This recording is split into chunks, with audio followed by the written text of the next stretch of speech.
Hey everybody, it is Calxiyn here, and if you guys enjoyed this video, remember to subscribe for more My Hero Academia videos. I'm going to be doing my reaction and discussion to the newest episode today. If you guys don't know, this is my reaction highlights video with me reacting to the coolest moments, the biggest moments, or anything I feel like putting in if I had a big reaction to it, or if I was just talking about something that may be important later. And then afterwards, we will be doing a discussion about this episode. And I'm really excited because this is Todoroki's fight, and I'm like a big Todoroki stan, simp, whatever you want to call it. And so without further ado, why don't we just get into it? Let's go. Why is Bakugo right there? Oh my god.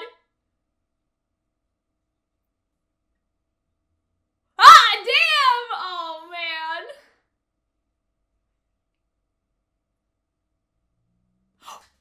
Oh right, Bakugo knows all the shit. Oh, I like their rivalry though. See, Bakugo, like, he's an asshole sometimes. Exactly, like, he's an asshole sometimes, but like in these scenes, he is like actually serious, you know? Like, he's actually serious about like helping him and making sure they're okay and stuff, right? Oh. Oh, I love this. Oh. Yeah, I love that. Oh, that's such a nice connection between them. Oh, we stan. Oh my god. I really like that. I love the connection that Hawks just made with I love the connection that Tokoyami just made with Todoroki. Oh my god.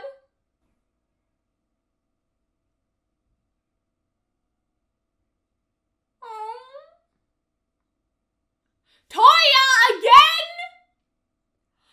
More firepower. Like Dobby.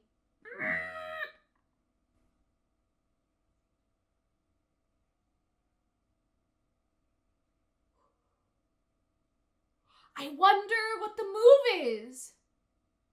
They all have something to uphold. Todoroki, Iida, Deku, right? Deku's a successor too. Tokoyami. I love this episode for that. And Endeavour? Is this like now? Oh yeah, because he has a scar.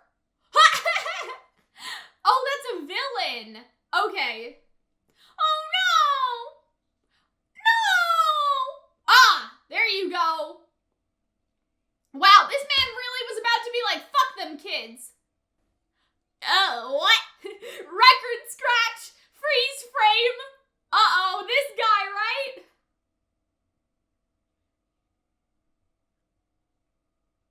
Oh, damn. So he can goop the ice, but wouldn't be able to goop the fire. Oh, soft fire. That's such a weird thing to think about. Oh, gross. I don't like that. Like, when you're thinking about it drilling into your skin, I hate it here. Oh, Iida, no. Ah, gosh.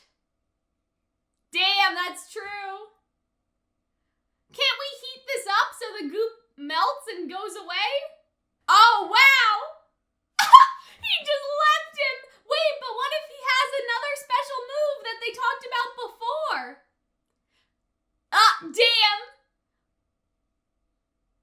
Yeah, let's heat up the ice with his flames, with his boots. Yeah, let's go.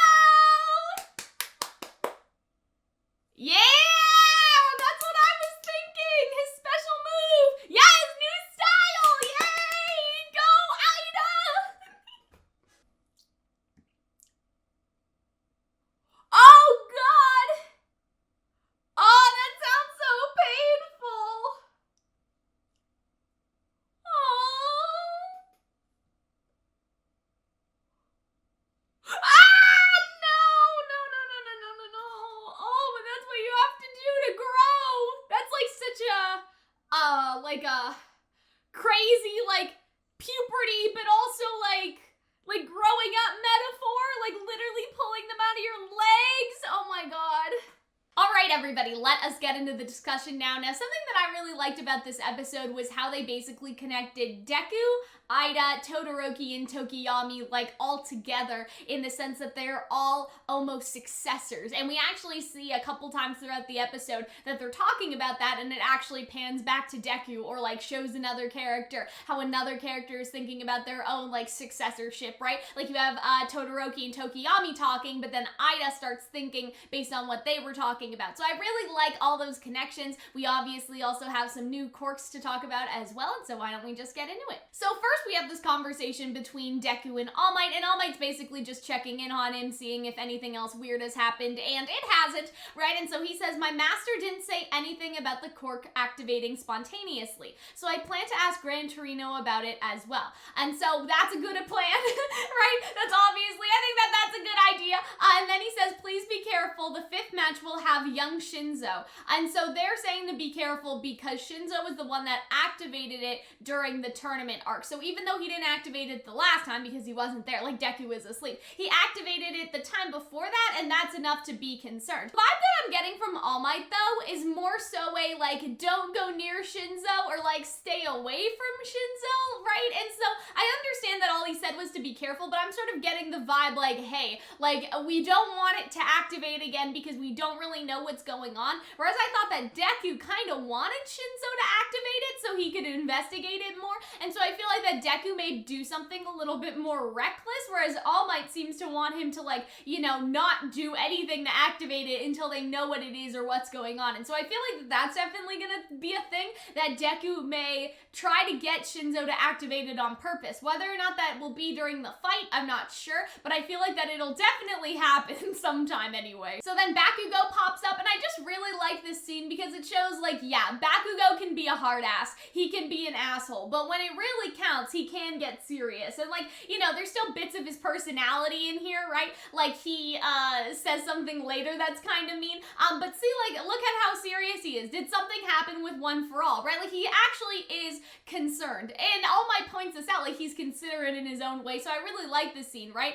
And so yeah, this was the kind of mean thing he said, like that, oh, I can't tell if you're improving or going backwards. I don't know either, right? And so that was kind of mean, but, like, in general, like, I feel like that it's kind of like Bakugo just knows when to be serious, and then he knows when he can sort of, like, rib people a little bit, right? And so I feel like that in this case, like, he was genuinely concerned. And I think that I really like this trope of, like, I want you to be strong so I can beat you fairly, right? How long will it take you to master it, huh? I've gotten stronger since the last time we fought, you know, right? And so this is motivating for Deku, right? That he's going as fast as he can, but I also feel like it's one of those things of, I want you to be strong, but not so you can be strong, so we can have a fair fight. Like, I like that, like, subtlety. Like, it's almost like I don't like you anyway. Like, it's one of those sorts of things, like, that sort of attitude, but, like, with the rivals trope, it's that sort of, like, I didn't like you anyway, Baka. Like, it's one of, I don't want you to be strong or anything, right? It's one of those things, and so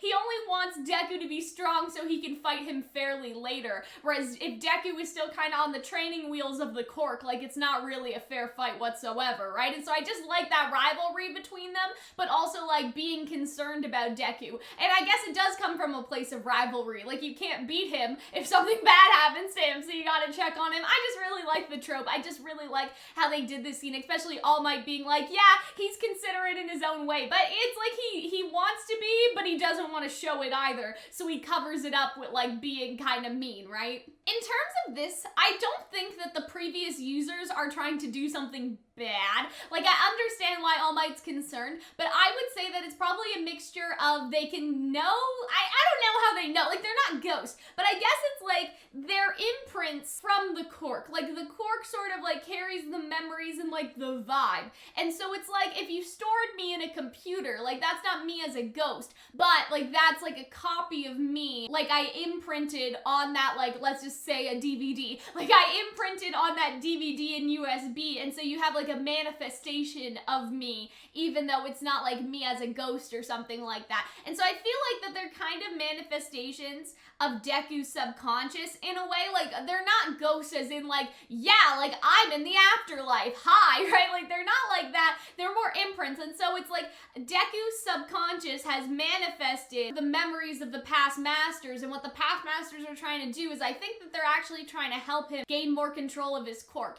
And that could just be because they want, you know, they want to see him thrive. They know that he's struggling. But if it's a whole subconscious thing, I feel like that Deku's like current knowledge or memories would imprint onto them, and then they would react how like the quirk thinks that they would react based on their personality. Like, it's not that scientific. It's more of a like mystical, like fantasy type thing. But for example, like again, with that computer example, if you told Computer Cal that there's gonna be a Kingdom Hearts 4, even though that's not really me, I would still, as the computer imprinted Cal, get excited about that because it has the data to know that that is something that I would say. Whereas with Deku, I feel like that it could be a combination of him not having like honed in on like the quirk yet, like being able to use it to his all, and then also like the fact that the villains are like running around and doing bad things, and they could also know that All Might is sort of dwindling, and they want to, you know, make sure that Deku's like, it basically can take up the mantle after All Might's gone. So it may be like that all of those things have imprinted on like the manifestations of the masters, and so that's why they're getting worried, because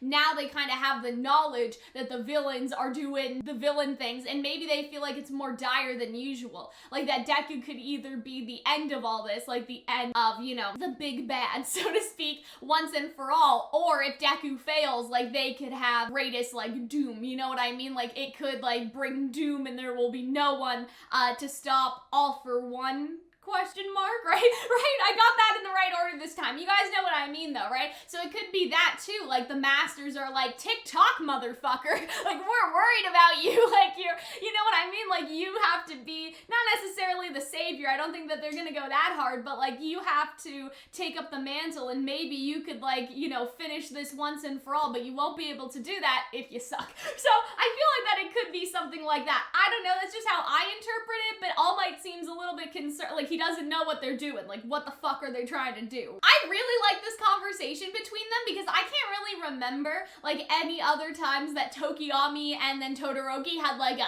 oomph conversation. You know what I mean? Like they've talked, I guess, right? But this was like a oomph conversation, and I love that, right? And Todoroki's like, what the fuck is he talking? Like, what? Excuse me? Me? Right? What do you say? Like, what are you talking about? And so I love this. Hawk's Endeavour. As we have both studied under heroes of the last battle, it is our duty to uphold the honor of the number 1 and number 2 heroes. So I like that he's like so like dramatic and like proper almost. Like I think that like obviously, you know, we kind of saw that in the last fight, just how it was like worship the darkness. Like I stare in the darkness and the darkness looks back at me. Like he obviously like has that sort of like dramatic personality in a sense. Like not necessarily like hammy, but almost like the opposite of hammy, but still hammy. Like you have hammy like funny, like hammy lighthearted, and then you have hammy like drama, right? I feel like that Tokoyami is like drama hammy, and so I really like this. Like it's our duty to uphold their honor. Like I just really love that for them, especially because he did his internship and his work study with Hawks, obviously, and then Endeavour is Todoroki's father, right? And so I really just like this scene and how this connects them. Like I feel like that this was so cool and so like unique, right? And like I just really liked that. I thought that that was really nice. And then obviously we see like flashback from the last battle and stuff, but we also see a very interesting flashback like from Todoroki's childhood. I don't know if it'll be in this specific scene, but I wonder if this prominence burn thing is the move that Endeavour was trying to teach Todoroki as a child, because I can't personally remember. I really need to rewatch the series, right? I can't personally remember if Todoroki has done this move before, but I wonder if this is the move he was supposed to learn, and I actually have like a theory about that, and we'll get back over here hopefully. Yeah, so this is the flashback, right? You must learn this move, and so this was like, this is the last move that they showed in the flashback, like in this flashback, or I guess flashback to not that long ago, flashback to the fight, and then right there have this scene. And so I wonder, like, is that move, the prominence burn, the move that he was trying to teach him? And what I would personally guess, right, here's my theory about this move is that it could have something to do with like the prominence burn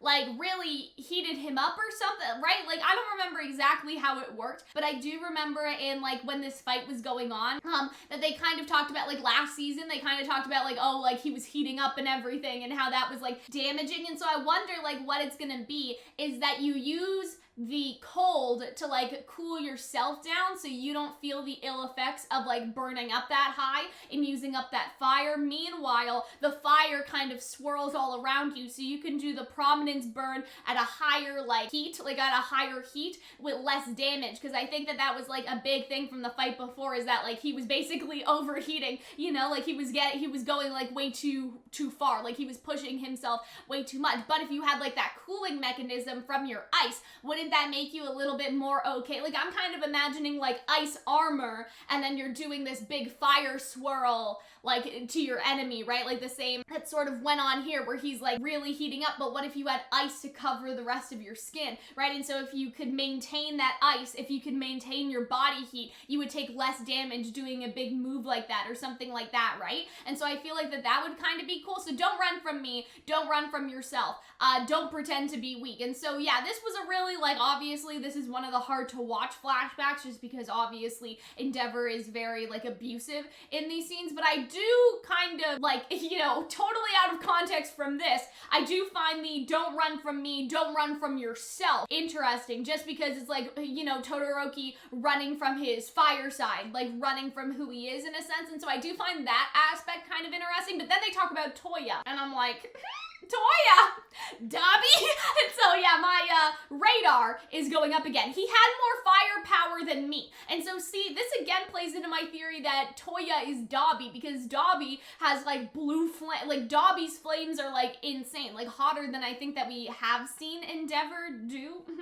Maybe, I don't know. And so yeah, I do feel like that this is just like putting the evidence together. You have a brother that was all fire, right? All fire type. He was, I guess, trained by Endeavour first, but then he like ran away and like all the kids think that he's dead, or like that he ran away because of Endeavour, but really he's Dobby and he joined the villains and he did the thing, right? And then we have that evidence from the other episode where Dobby was talking about like that guy was like, oh, don't you think about like the families or something? I don't know. He was saying something like that and Dobby was like, yeah, I think about them, bro. And like it was sort of open-ended in a way that you could say like, oh yeah, like I think about Endeavour's family because I was part of Endeavour's family. Like it could have been one of those things. I don't know if you guys remember, if I'm misremembering that, but anyway, he had more firepower than me, but he had Ree's weak constitution. So that's talking about the mom, right? I think they're talking about the mom, obviously. But that's interesting just because I don't see Dobby that way at all. Like I don't think of weak constitution when I think of Dobby, and so I feel like that's probably more from, you know, the childhood and like Endeavour's abuse of him, and so I'm kind of concerned about that. But yeah, I think we'll learn about Toya eventually. Like I think that we'll get there. And so he says, it's you, Shoto, you're the only one who can do this move. And so again, that's what I'm sort of thinking, that it's a prominence burn, but it has some sort of like ice related quality, or Todoroki could work in that ice related quality, because Dobby didn't have any ice. So it's interesting that he was trying to teach that move to Toya, but Toya would have just like been doing like whatever move it is like without any like ice protection, whereas Todoroki like could have that. And so I find that interesting. You can fulfill my ambition, right? And so I feel like that was the whole, like I feel like that this really sums up the line well, and it's just, I feel like it's gonna be very relatable to a lot of people, especially if you've had a parent that was in like a sport, let's say, you know, like your father was a hockey player and now like you're their son, and now your father's pushing you to do hockey and be the hockey player he never was. Like I feel like that's very relatable,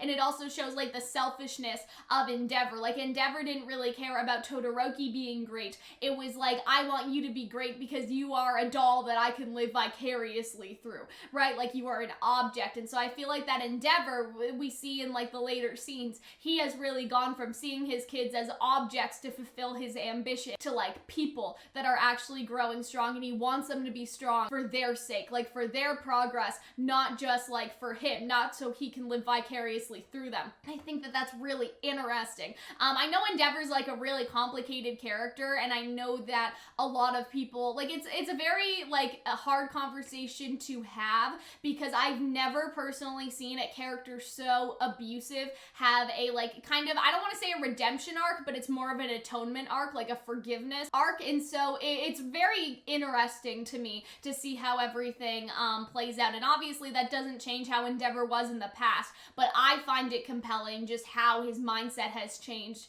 in the future. And I do wonder if like that's realistic. Like I don't know if that like, you know, I don't know if that happens in real life, but maybe it's a naive part of me that I wish that it would. Like, I wish that more people that were old would change their ways, because I feel like that a lot of the time when you get to a certain age, a lot of people think like, oh, it's hopeless, like my parent will never change, right? And so I don't know, like I haven't really like heard about situations like this, I guess, where like an abusive parent has done a complete 180, but I don't know, like I also kind of, the show almost gives me hope in that regard, and it doesn't erase the past, but like I do wonder if like older people can change in that way and can become better people, because I feel like that sometimes it's very easy for us to be young and be like, oh yeah, well we were 14, like we were cringy or whatever, like obviously, but then, you know, as we get older, I feel like that a lot of us feel like, well, oh, like, you know, this older person, like they won't change, like they're stuck in their ways now, but I'm just like, but could you change? I don't know. And so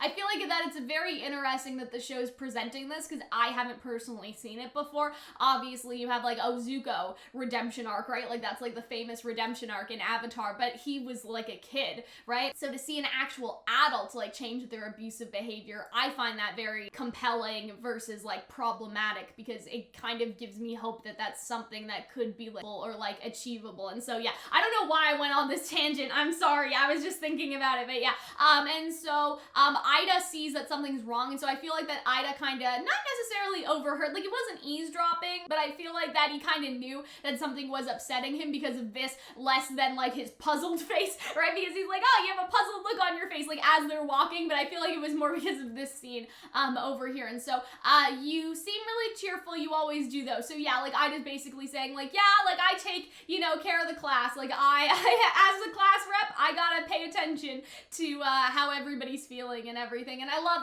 Iida for this, and I love the little development he got. Recently, my brother's recovery has been going well. I also have the duty to uphold my brother's honor, right? And so I feel like that he kind of overheard what Tokoyami and Todoroki were talking about, and now he's thinking like, oh, that's me too. And then we get to Deku, and Deku's like, yeah, that's me, 3, right? Or I guess 4, even though Deku, like, can't hear this conversation, obviously, like, it just pans back to him so we as the audience know, like, he's included in this sort of successorship, and I just really like that.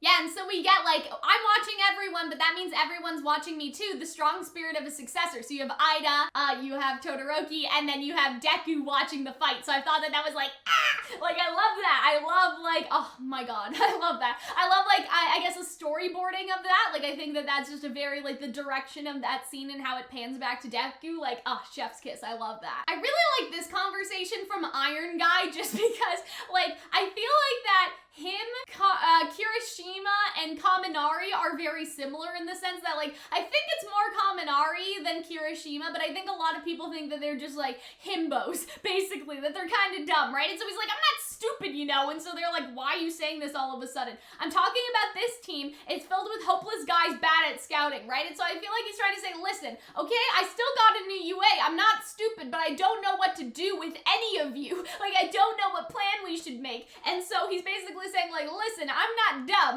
okay, but you guys are so hopeless that I can't even think of a plan. Like, I feel like that was sort of the vibe. I don't know about that, but then what will we do? And so he's just like, okay, we'll break stuff. And so I was like, that's a dumb idea. So they're trying to say, you just told us that you were smart, but this is pretty stupid. But I don't know, it ends up kind of working working out for them because now they just have like a 4-on-4 versus the other fights were kind of like all over the place in a sense that people were splitting up. Like now it's like a true 4-on-4. Obviously we knew his quirk already, but I wonder if his like hero name, like the Tetsu thing, like it kind of sounds like tetanus to me. Like I don't know if like that's intentional or anything, but it just made me think of like a tetanus shot. Like, you know, when you step on like a rusty piece of metal or something, like a nail, and then you have to go to the hospital and they have to give you a shot because like, I don't know, you could die, I guess. And so that's what it reminded me of. And so I don't know if that was intentional, but like if that's his hero name, I find that really clever. And I wonder if this is like the tetanus in like Japanese or something. So you guys let me know. I just thought that that was kind of funny, if true. Like if true, I thought that that was kind of like very clever, I guess. I also love how everyone is just dead ass scared of Todoroki,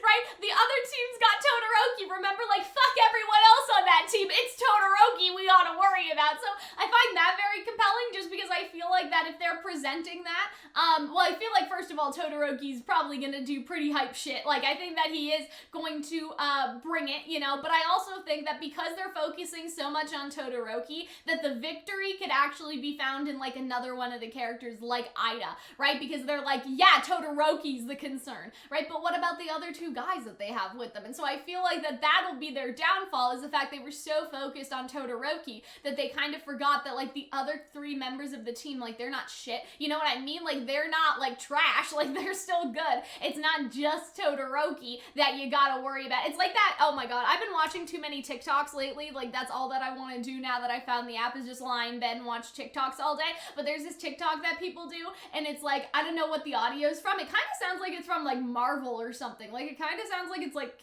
Captain America or somebody. Anyway, and so it's like, look at me. Like, why are you looking at him? He's not gonna help you. Like, that's kind of the vibe that I get, like, from that. Like, people use it, like, why are you looking at my husband while I'm buying a car instead of looking at me? Like, people use it, like, for those sorts of, like, TikToks and stuff. But that's sort of how I feel, like, why are you looking at him? You gotta look at me. He's not gonna help you. So I feel like that it's kind of that same vibe. But with Todoroki, like, why are you looking at Todoroki? Like, you better be looking at us, because we're gonna be the ones that fuck you up. And I feel like that would be really interesting, even though I do think Todoroki is gonna have some big moments here for sure. I thought that this was, like, funny, not in the sense that, like, the English was bad or anything. I saw some people complaining about that. I don't think that it was bad at all. In fact, I say that it's funny because while I was watching this episode, I didn't even notice. Like, I didn't even notice that she was talking in English. Like, my brain just accepted it all of a sudden, because I guess because I used to watch the dub, right? And so my brain was just like, yup, that makes sense. And so when she was speaking English, I didn't even notice that that's supposed to be a part of her character, right? That I guess, like, you know, oh, she got so mad she's starting to speak English. I think they say something like that, right? See, now Pony's speaking English. She's really mad. And so then he started speaking English too. And so now on the second watch, I did actually, like, hear it. But my brain just accepted it on the first watch, and I didn't even notice anything. Like, I didn't even notice that they were speaking English. So I didn't think that it was bad at all. I saw some people complaining about it. I thought it was pretty good. You know, like, it seemed pretty natural to me. And so, yeah, I don't know. I don't have anything else to say about that. I just wish that people wouldn't be so hard on, like, the Japanese voice actors that have to speak English. You know what I mean? Like, that must be very, like, how well could you do if somebody, like, came up to you and was like, okay, you're gonna read this in, like, I don't know, in some language that you don't know. Like, you're gonna read this in, like, Italian, and you're not Italian. Good luck, right? Like, you'd probably fuck up a lot more than they did. So I feel like that it was pretty good. Like, I think that they did a good job. So now we pan back over to Endeavour, and now this guy, is he an actual car? Like, does he have wheels for hands and stuff? Or does he just go fast? And so he was, like, grabbing on to a wheel. You know what I mean? Like, we'll have to investigate that a little bit more. And so I think that this isn't a villain, but I think that maybe that was somebody that was helping Endeavour. The villain is escaping on Loop Route 5. So I think that they were chasing the villain in a car, but he was just on the sidewalk, right? Obviously, Endeavour comes in, and this is the first sign that this is, like, in the present, just because he has a scar now. So I thought that that was really good. And so, yeah, I'm, like, so confused about this man. I feel like that he has some sort of speed quirk, and he just, like, decided, I want to be a car. Like, I would like to be Lightning McQueen today. Lightning McQueen, I kin him, or whatever. Like, you know what I mean? Lightning McQueen is my persona. That's sort of how I'm thinking about this. I'm so sorry, guys. I have nothing against people that kin or have personas or whatever persona you want. Do whatever makes you happy. I literally, like, I do not care. I will not, like, you know what I mean? That's none of my business is basically what I'm saying. I mind my own business here. I won't let you escape. And so then, right, these kids are just playing, and I thought that this was so cute that one of them had a little beak, because it kind of reminded me of, again, like Hawks and Tokoyami, obviously, and we just had that conversation, so I thought that that was kind of funny. And this guy's just like, oh, perfect, I'll take a hostage, and I'm like, yeah, he's a villain, but like still, and so I just love how Endeavour just bodies him, and I also like that we see Endeavour protecting the kids, because I feel like that, like, on one hand, people could be like, oh, well, yeah, like, they're just trying to make Endeavour, like, protect, like, a bunch of people, so, like, we'll forgive him or something, but I feel like that this was actually impactful, like, for, like, the last character stuff that they said a couple episodes ago, because didn't he talk about with All Might about, like, why, like, what is it to be strong, right, like, to be the #1 hero, and didn't he say something like, making the world better, like, for them, like, the world that, like, the kids will inherit and everything, like, I think that, like, saving the kids here is more of a connection to that, like, protecting, like, the future of this world, and, like, inspiring them, and making the world safe for them, but also inspiring, like, the next generation of heroes, like, all of that stuff, so I feel like that this actually ties in with that, very well, especially because you have, like, you know, kids with corks here, and it would kind of be funny if because of this, incident, these kids with corks, I mean, I guess most people have corks, but you guys know what I mean, like, you have, like, this guy, I don't know, like, this cement guy, like, he looks like he could fuck somebody up when he's older, and so you kind of have this idea of, like, what if because of this, like, this inspires them to see, like, how heroic you can really be, like, even though Endeavor's kind of, like, looks a little scary, like, he is still, like, a hero, and maybe it'll inspire them to be heroes, I don't know, but I feel like that really fits in with what was going on last episode, but yeah, so this guy's just burning rubber, still don't know if those are his hands or not, but I'm sure that we'll see, and so he says, like, he tells them to run, they run away, yeah, so burning rubber, again, imagine the smell, like, imagine the smell of this, guys, and so he, like, burns into his arm, and then, like, the guy gets arrested, so, yeah, good job. Any damage to the city? Very little. We were right to drive him into the harbor with few people, huh, right, and so, yes, but then also the kids were there, so I feel like Endeavor's, like, yes, but also, like, that was a close one, right, and so they come back to thank him, and I thought that that was just really cute. Are you hurt? No, it's, oh, look at that, they're just so, like, they're so cute. Be careful on your way home, and I just love, like, that's just kind of sweet, you know? Endeavour, we got another request to team up, and so he's just taking all the requests, right? And so I feel like that it's kind of like, in part, like, just doing his duties, like, this is probably part of his duties, right? But I feel like that it's also to distract himself, because I feel like if Endeavour wasn't doing anything, he would literally just be on his phone all the time, because he's like, yeah, make a list of requests, right? So he's like, you know, like, yeah, do whatever you want, and so I feel like that maybe they're trying to distract him by adding more requests, and so it could be like a two-way thing where, okay, well, if he's busy doing requests, he can't check his phone, right? But he keeps checking his phone. I finally friended Shoto's account, right? And so I feel like that's basically what's happening, is that they're trying to keep him busy to stop his, like, Shoto sickness, but I feel like maybe he's taking all these requests, all these team-ups, to distract himself as well. Shoto, there's something I want to tell you once more, and so we see all of these. I wonder what the timestamps are, like, just because, like, I mean, they kind of all look very similar, so I don't know if that's actually, like, different times,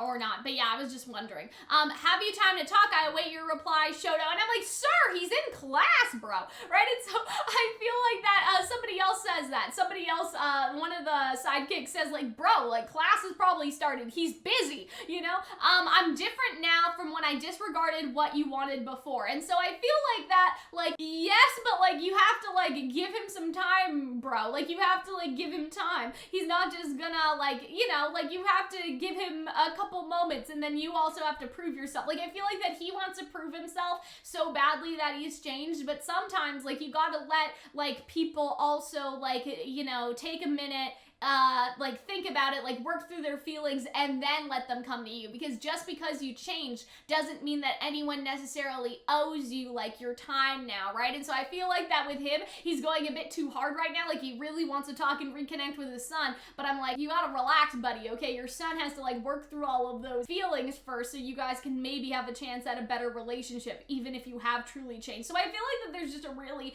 interesting and complex dynamic. Now that you've started walking towards who you want to be, that move like a good father. And so I feel like that, again, this is a very stark contrast to what we saw before, right? So stop ignoring my messages. And so again, like, he's being a bit still too assertive, right? And so that part of his personality has remained, but he's like, I want to be a good father, so, you know, fucking answer me. But I'm like, sir, you just gotta give it a moment, right? And so class has probably started, right? So I'm like, thank you, sir, with common sense. Don't you think Ishoto's sickness is getting worse by the day? And I did find this just like a very compelling scene, like just between like the sidekicks and then him. I wonder what these people's powers are, because like they don't necessarily, I don't know, like they don't mesh with Endeavour the same way that I thought like a sidekick would. I don't know if that's weird. That's just something that I was sort of thinking, that I'm just like, you guys just look like random ass people. Like, you don't look like you necessarily complement Endeavor's like fighting style or powers, but I guess that we'll see. Just something to mention briefly. So Todoroki sneezes,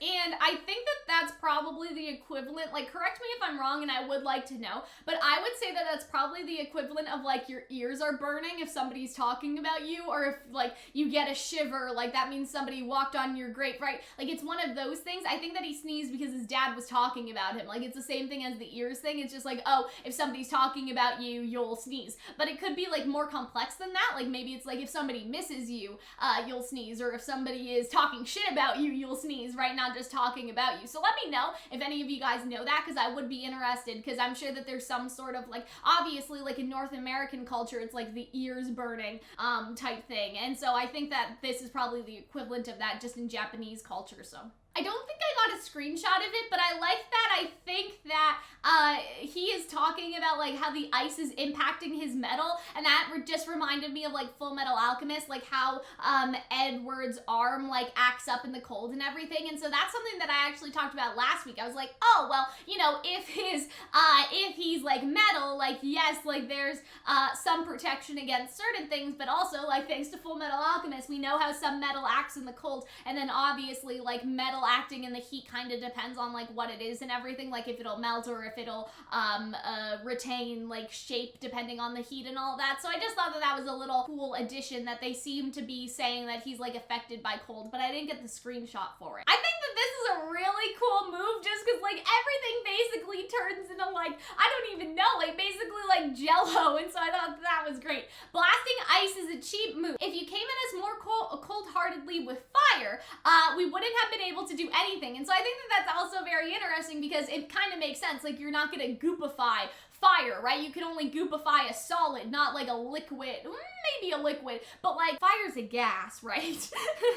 Thinking, okay, yeah, and so yeah, like you can, ice is a solid. Maybe you could do something with like more liquidy stuff, but yeah, like if fire came at them, there wouldn't be much that they could do about that. Guys, listen, okay? I haven't taken a science class in 5 years, all right? I'm a graduate of university, and they did not make us take stuff like that, so don't laugh at me, okay? Now, this was pretty fucked up, like, just the fact that this man is basically drilling into, like, skin. Like, I just thought that that was, like, oh my god, like, just the thought, like, it makes me so uncomfortable. Meanwhile, we get goop. Again, your legs are only as strong as the foundation they stand on. I really like that. The ground beneath the ice is also soft, right? And so he made the ice soft, and then I guess he anticipated that they would do something like this, and they also made the ground soft, so that was pretty smart. You're very hard to deal with. I'll leave you there, sunken trapped. And so I was like, are you trying to keep us from working as a team, you crafty villain, right? So Ida's being in character, but yeah, it's basically almost like quicksand, right? Like he's just like sinking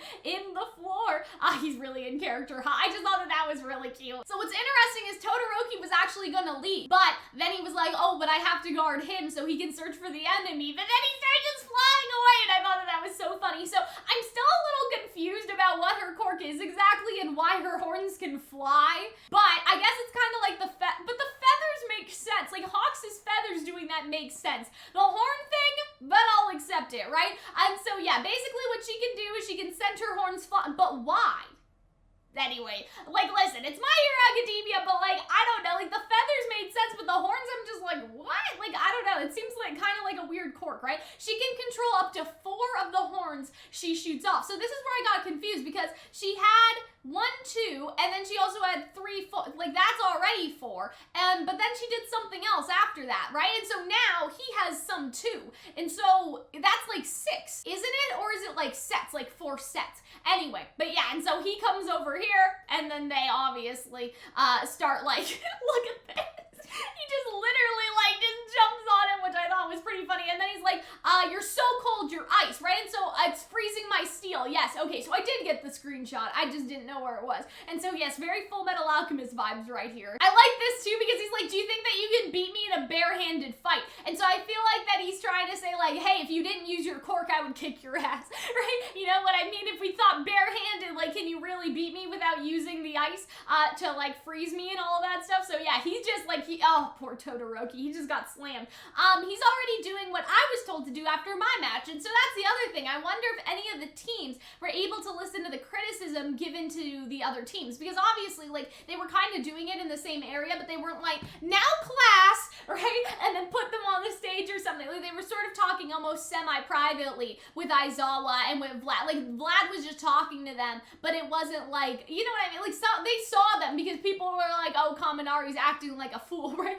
Like, they were like, Kaminari's acting too relaxed. But I wonder if they listened to any of the other criticisms and were like, okay, I need to keep what Aizawa said to Kirishima in mind for later. Like, I think that that would kind of be interesting, right? Because, like, again, the criticisms weren't necessarily presented to the whole class, like, okay, class, everybody listen, but they also weren't, like, in private either. So I think that that would be interesting. Nah, he's not thinking that much. Really? Coming from you? But yeah, that is true. That they made it possible for him to do that. Like, his team is basically setting him up, you know, to play this strategy in a sense. So in this scene, basically what we see is that the Gloob guy thinks that Iida has a time limit, but now he doesn't anymore. And so this is what I'm assuming that the new move was that he told his team. And so I love this flashback, right?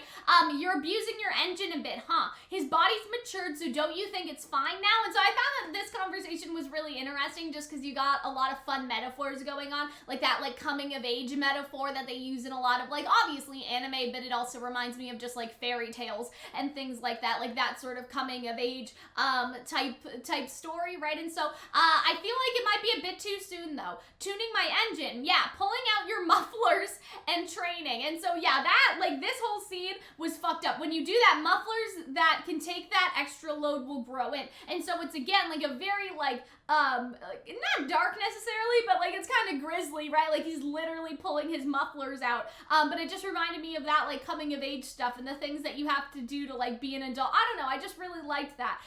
But yeah, like I'm not gonna show you guys the images just because like he's biting on a towel. Like it's just like it's hard to watch him do that. But I also like I just really like the metaphor with this scene. I do like this. It's a technique passed down from our grandfather's days so that the Iida hero family could rush to help more people. And so I just really like that it's also like, you know, a family coming of age ritual as well. Like I thought that aspect was also really sweet. There's just so many like intersecting metaphors and I just really like how they achieve that. And so now Iida is out, he's fine, and now we can just go see the preview. Yeah, so here they're talking about Todoroki's left side and they're saying for him to burn his flame, but I sort of wonder if that really is Todoroki because that's like a very blue flame. I wonder if it's actually Iida, like just because Ida's flames coming out of like the engine are blue, and so I do wonder if that's almost like a red herring of sorts. Like I'm sure Todoroki will like do stuff, like I'm sure that he'll burn his flames, but that's the first thing I thought. I was like, but is that kind of maybe somebody else though? Like, is that Todoroki? I don't know.